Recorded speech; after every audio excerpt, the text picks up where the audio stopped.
Welcome back, everybody, for another deep dive. And today we're tackling something I think we can all relate to, anger. We're going beyond, just like surface level stuff and really getting into like the what it is and how it affects us and, how to actually manage it. Yeah. And to help us with all this, we have, as always, our expert. Welcome. Thanks for having me. So today's source material is Anger Management for Dummies. Did you have a chance to look it over? Yeah, I got a chance to look it over. When you first sent it to me, I was like, really? Anger management for dummies? Yeah. But honestly, there's a lot of really good stuff in there, like a lot of practical advice. Okay, cool. So I guess one of the first things that really jumped out at me is that the book starts off by saying, anger is actually a normal human emotion. They even have like this scale, like the 1 to 10 scale. And apparently if you're at like a 6 or below, you're actually in a healthy range. But then once you hit 7 or above, that's when it starts to become like maybe a problem. Yeah. So I guess that means like getting a little annoyed, like, Right. At work or whatever is actually okay. Well, it is. The question is what pushes you past that 6? And, one of the things that the book talks about is the difference between what they call like episodic anger, which is like, those little bursts we all have, Yeah. versus chronic anger, which is the one that's kind of like always there. And that's the one that gets really dangerous. So like if I'm in traffic and somebody cuts me off and I like, Yeah. honk the horn, maybe yell a little bit, that's episodic. That's episodic. It comes and goes. But Right. if you're carrying that with you all day long, Yeah. and you're snapping at your coworkers and, it's really affecting your mood, that's when it becomes chronic. Oh, so it's not just about like how often you get angry, but it's also how long you stay angry. That's right. Okay, and I guess also like how it kind of bleeds over into other parts of your life too. Exactly. And that's where it gets really interesting because the book talks about, what they call the poisonous effects of this kind of anger. And, I think we all know that anger is not good for you, right? Ruin relationships. Yeah. But they highlight some things that, frankly, I had never thought about. For example, did you know there's a link between anger and heart disease? Whoa, really? Yeah. I mean, I knew stress was bad for your heart, but I Yeah. didn't realize anger was like directly connected. Well, it's a couple things. One, when you get angry, your body releases all these hormones like adrenaline, cortisol, Yeah. and over time that can lead to high blood pressure, increased heart rate, and Yeah. that puts a lot of strain on your cardiovascular system. Makes sense. The second thing is, the book actually highlights a study that found that people who are easily angered tend to drink more alcohol. Oh, And they're more likely to be obese, both of which are also risk factors for heart disease. yeah. And then there's the behavioral aspect of it. Like, when you're angry, you're more likely to engage in unhealthy coping mechanisms like, overeating or substance abuse, Yeah. which, again, just compounds the problem. Okay, yeah. Yeah, that's definitely making a lot of sense. And it's not just our health, right? Like, I know the book also talks about how this kind of anger can actually sabotage your career, too. Oh, absolutely. I mean, think about it. If you're constantly having trouble getting along with colleagues, you're not communicating effectively with your superiors. Yeah. You're getting defensive when you get feedback. All of that can really hurt your career. There's a stat in the book that really kind of blew me away. It says that 67% of people who report low levels of anger wake up feeling refreshed and rested, compared to only 33% of people who struggle with anger. That's a huge difference. And it's just crazy to think about how much anger can impact something as basic as sleep. Well, think about it. If you're constantly replaying arguments in your head, if you're going to bed feeling resentful, Yeah. of course you're not going to get a good night's sleep. Yeah, no, that makes sense. It's scary to think how much of our lives anger can really touch, like our health, our careers, and then, of course, our relationships. I mean, I think we've all seen how anger can really create like tension and conflict. Yeah, and the book really doesn't shy away from that. It actually talks about, how it can ruin marriages, how it can poison family dynamics. And it's not just about, like, those big blow-up fights. Right. It's also the little things, like the passive-aggressive comments, the resentment that builds over time. Yeah. All of that takes a toll. And then let's not forget about road rage. I feel like that's like a perfect example of how anger can so quickly escalate and become honestly dangerous. It is. It's basically just uncontrolled anger in a specific setting. Right. And I think that feeling of anonymity and power behind the wheel it can make people behave in ways they never would otherwise. So I guess understanding the full impact of anger is really the first step to managing it, right? That's exactly right. I mean, the whole premise of the book is you can't change what you don't understand. Yeah. And once we really see how much damage this kind of anger can cause, then hopefully we're more motivated to do something about it. Okay. Well, I'm glad to hear that the book doesn't just leave us hanging with a list of problems. Right. Does it actually offer some, like, practical strategies for, for actually managing anger in the heat of the moment? It does. And that's where it gets really useful, I think, because, Yeah. it gives us some concrete tools that we can use. So one of the simplest but most effective strategies that they talk about is what they call taking immediate action. What does that mean? It's basically just recognizing those early warning signs of anger. Like your heart starts racing, your face gets flush, and then you interrupt it before it escalates.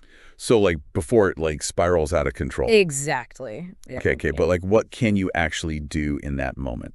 Well, sometimes the best thing you can do is just walk away. You can always come back later and address it. Yeah. But sometimes you just need to remove yourself physically from the situation. I can see how that would be helpful. Yeah. Sometimes I just need, like, a minute to, cool down before I can even think straight. Exactly. And again, it's not about avoiding the conflict altogether. Right. It's about being able to come back and address it from a calmer state of mind. Yeah.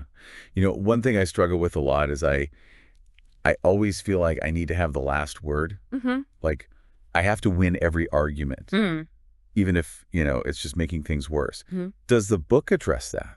It does, actually. It talks a lot about letting go of the need to be right. And just accepting that sometimes it's more important to maintain the relationship than to win the argument. Peace is more valuable than being right. That's a good reminder. I think sometimes I forget about, the bigger picture when I'm in that heat of the moment.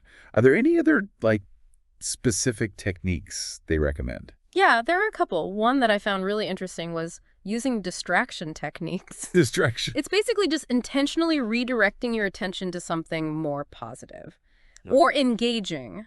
So, it could be listening to your favorite song, watching a funny video, even just taking a few deep breaths. It's like hitting the reset button on your mood. Exactly. I like that. And then there's also, they talk about the power of visualization, like calming imagery. So picturing yourself in a peaceful scene, that sort of thing. And I think they actually have a specific name for it, right? Okay. They call it the lifesavers technique or something. Yeah, the lifesavers technique. I like that name. It's a good one. Okay. So those are all great strategies for, like, dealing with anger in the moment, when you're feeling it. But what about preventing anger in the first place? Can the book help with that too? Absolutely. In fact, that's kind of where the book, I think, really shines. It goes beyond just, like, dealing with it in the moment, and it talks about, like, creating a life that's just less anger-friendly in general. I love that. So we're not just putting, like, Band-Aids on the problem. Right. We're actually getting to, like, the root of it. Yeah. So tell me more about that. Like, what are some of the things that they suggest? Well, one of the big ideas is about adopting a new perspective. Okay. So the book argues that a lot of our anger comes from unrealistic expectations. Like, we think things should go a certain way. Yeah. And when they don't, we get frustrated. Okay, that makes a lot of sense to me. I definitely get caught up in that should mentality. Like, I should get this promotion, or traffic shouldn't be this bad. Right. And then, of course, it's not. And then I just end up feeling, angry and resentful. Exactly. And so the book kind of encourages us to challenge those should statements. Instead of getting angry when things don't go as planned, try asking yourself, like, okay, this is happening. What can I learn from it? How can I adapt? So it's like being more flexible and accepting of, like, the things we can't control. Exactly. And it's also about expanding your worldview a little bit. Okay. So the book talks about how, engaging with diverse viewpoints, different cultures, different experiences can actually help you develop more understanding and tolerance and make you less likely to react with anger. Think of it like this. The more you understand where other people are coming from, the less likely you are to take their actions personally. Okay, that makes sense. It's like if you've only ever eaten, like, one type of food your whole life, you might be, really hesitant to try something new. Right. But the more you, explore different cuisines, the more open you become to new experiences. I love that analogy. And it kind of ties into another another important concept from the book, which is expressing your feelings authentically. Okay. So it's about setting healthy boundaries, communicating your needs clearly, Yeah. and not being afraid to say no when you need to. So like for some people that might mean, you know, having that difficult conversation with a coworker who's always like pushing their boundaries or maybe setting limits with a family member who's overly critical or something. Exactly. And it's not about being like aggressive or confrontational. Right. It's about being assertive. Yeah. And standing up for yourself in a respectful way. Sometimes just saying something as simple as like, excuse me, but I don't appreciate that, Right. can make a world of difference. Yeah. And I think, you know, sometimes we forget that those like small acts of like self-respect Yeah. can actually go a long way in preventing things from like, you know, escalating. Absolutely. The book also talks about the importance of confession. Now, it's not necessarily talking about like, you know, religious confession. Right. It's more about just processing and releasing those pent-up emotions. So they recommend journaling as a way to kind of safely explore your anger. Okay. I've heard that journaling can be really helpful for like emotional regulation in general. It's like, you know, we're having a safe space to kind of like vent your frustrations, Yeah. work through your feelings without judgment. Exactly. It's a way to kind of get those thoughts and feelings out of your head and onto paper. And sometimes just the act of writing things down can help you see the situation more clearly, too. You know, you start to notice patterns and things like that. One of the things that I found really interesting was the book's discussion of becoming more type B. More type B. What does that mean? So, you know, the classic type A personality is, you know, ambitious, driven, competitive, sometimes to the point of workaholism. Right. And while there's nothing wrong with being ambitious, the book argues that this constant striving can actually lead to a lot of stress and frustration, which can then fuel anger. Type B, on the other hand, is much more relaxed, easygoing, less focused on achievement, you know, just kind of going with the flow a little bit more. So it's not that like type Bs are like lazy or unmotivated. No, not at all. It's just that they have like a different approach to life. Exactly.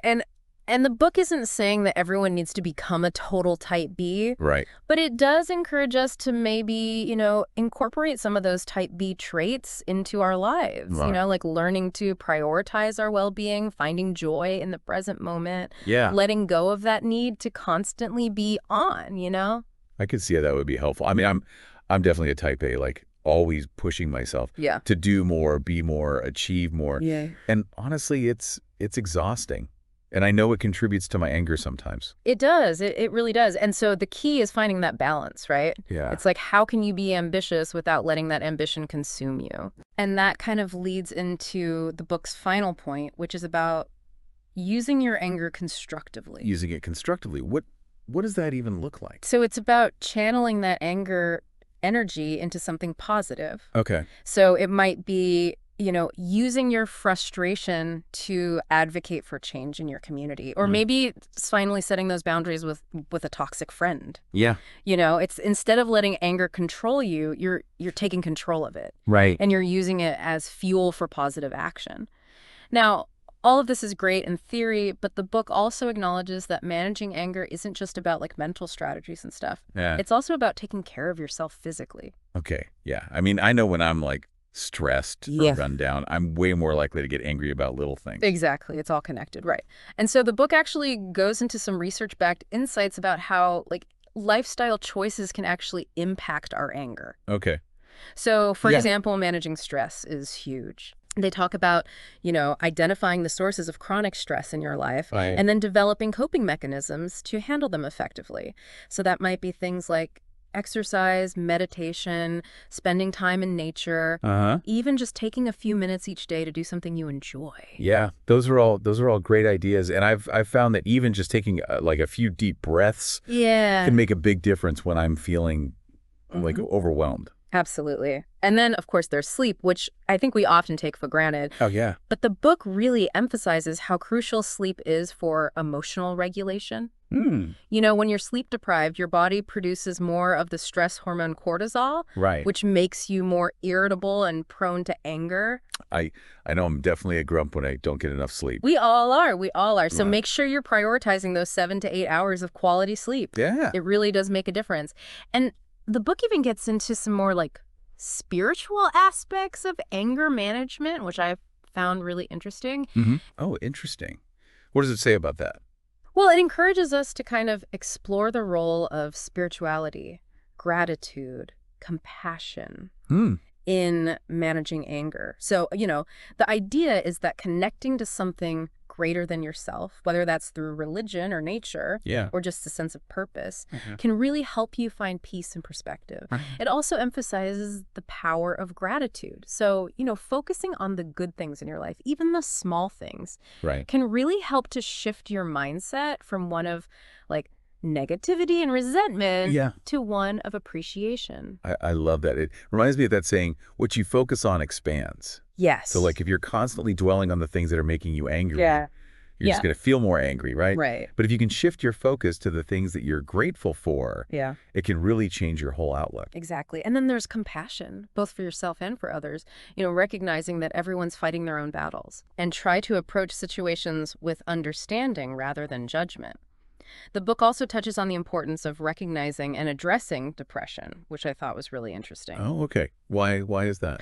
Well, because depression and anger are often linked. Hmm. And if you're struggling with depression, Yeah. it's going to be that much harder to manage your emotions effectively. Yeah. That definitely makes sense. So it's important to seek professional help Yeah. if you're experiencing those symptoms. Now, up to this point, we've been talking about anger kind of in a general sense. Right. But the book also provides some really specific guidance on how to navigate anger in key relationships. Okay. So like at work, with family, in intimate partnerships. Yeah, that's great. Because, I mean, those are the areas where, anger can often cause the most damage, I think. They are. And it's about recognizing that each of those relationships has its own kind of unique dynamics and challenges. So, for example, in the workplace, the book focuses on recognizing what they call counterproductive work behaviors. Counterproductive work behaviors. Yeah. It's basically just these subtle ways that anger can kind of manifest and affect our professional lives. So things like gossiping, withholding information, constantly complaining. So it's like, even if you're not like, yelling at your boss, Right. your anger can still be creating like a negative work environment. Exactly. And it's not just about being nice. Right. It's about understanding how your behavior impacts others Yeah. and learning to communicate your needs and concerns in a constructive way. Okay. So improving those communication skills, setting boundaries, advocating for a more civil work environment, things like that. Okay. And what about family relationships? How does the book suggest, managing anger in that context? Well, it talks a lot about the importance of raising non-angry children. Okay. And it recommends adopting what's called an authoritative parenting style. Authoritative? I think I've heard of that, but can you maybe explain a little bit more about what that looks like? Yeah, so it's basically a parenting style that balances warmth and support with clear limits and expectations. Okay. So you're providing your children with love and support, Yeah. but you're also setting clear boundaries and consequences for unacceptable behavior.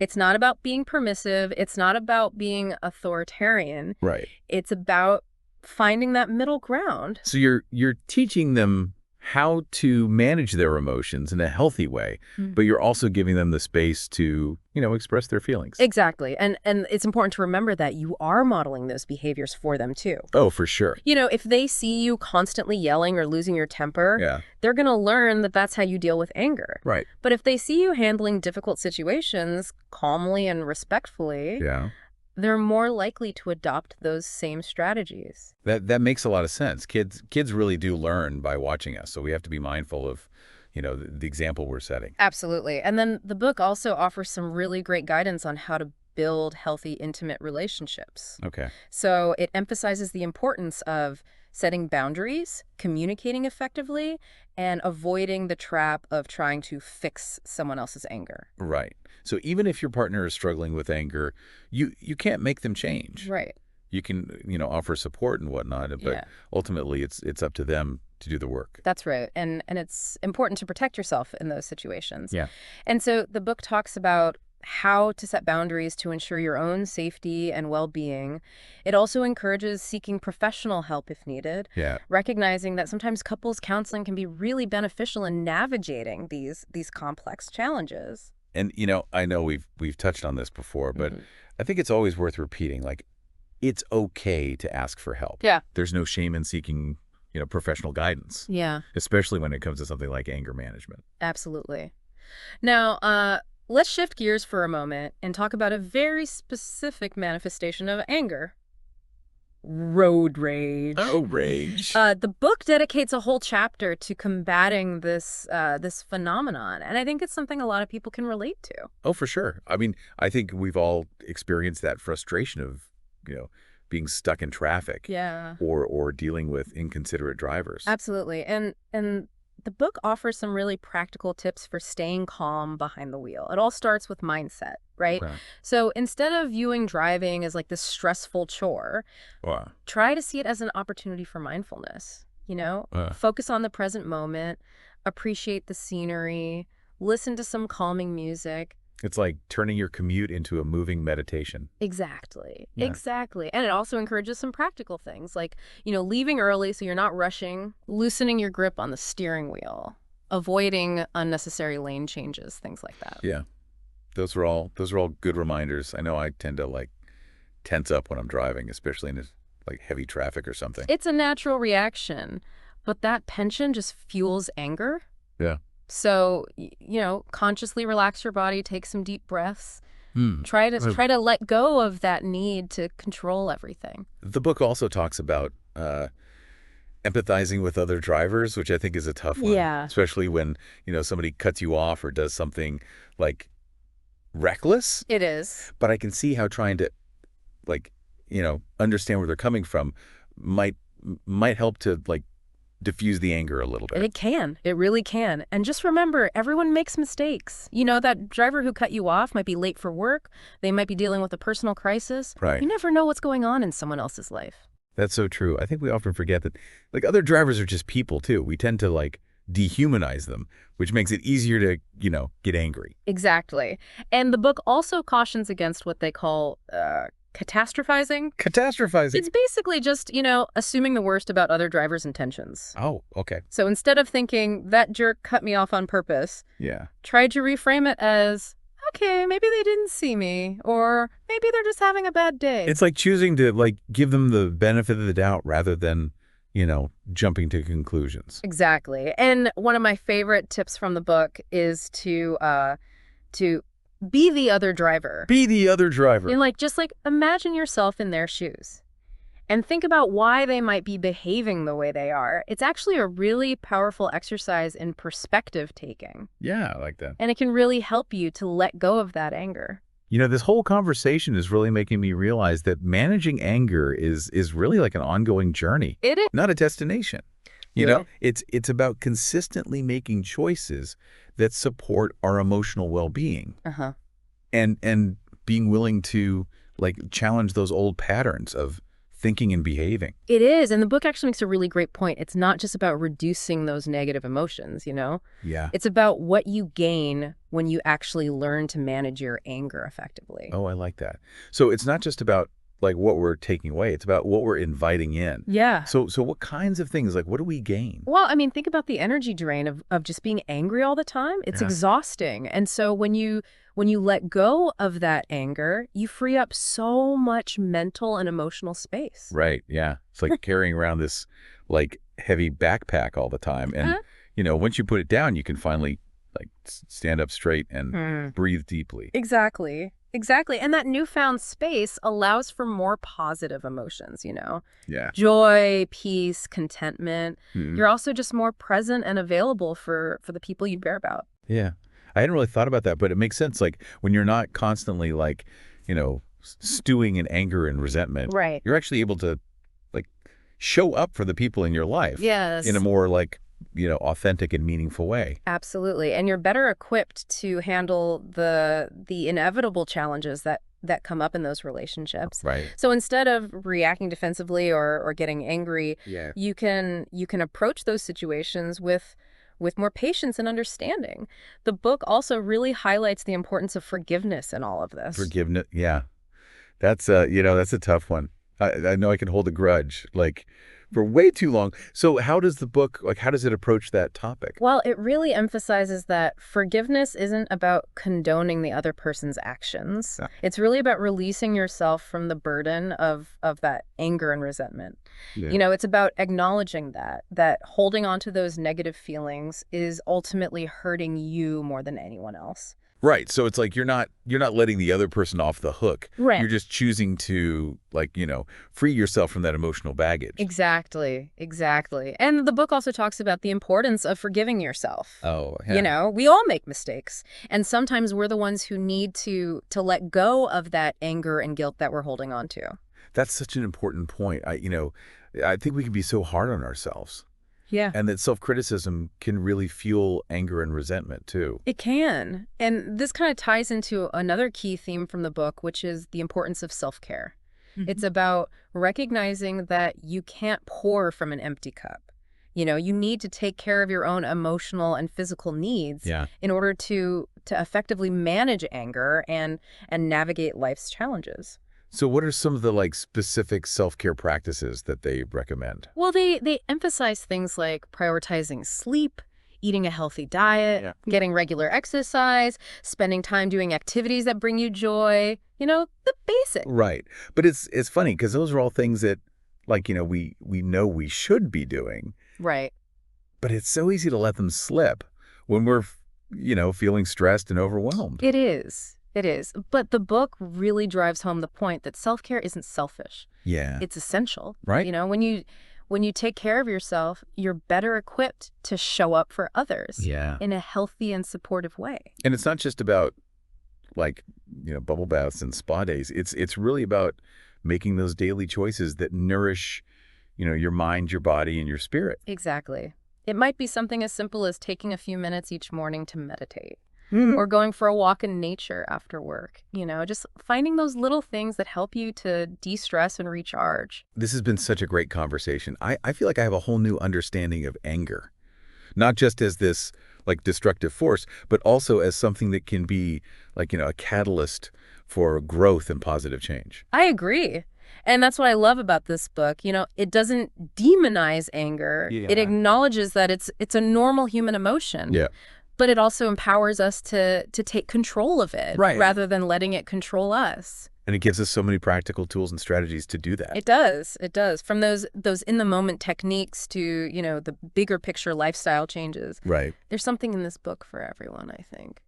I have to say, I was a little skeptical about, anger management for dummies at first.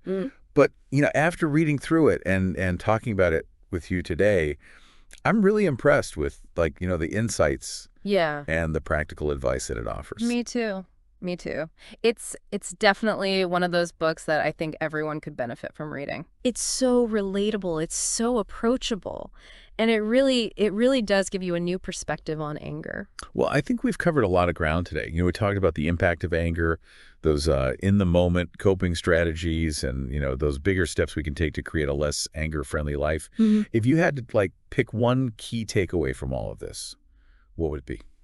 I think for me, it's just remembering that anger management is a journey, not a destination. It's about being aware of your triggers, developing healthy coping mechanisms, and constantly striving to be the best version of yourself. And remember, it's okay to ask for help along the way. I think that's a perfect note to end on.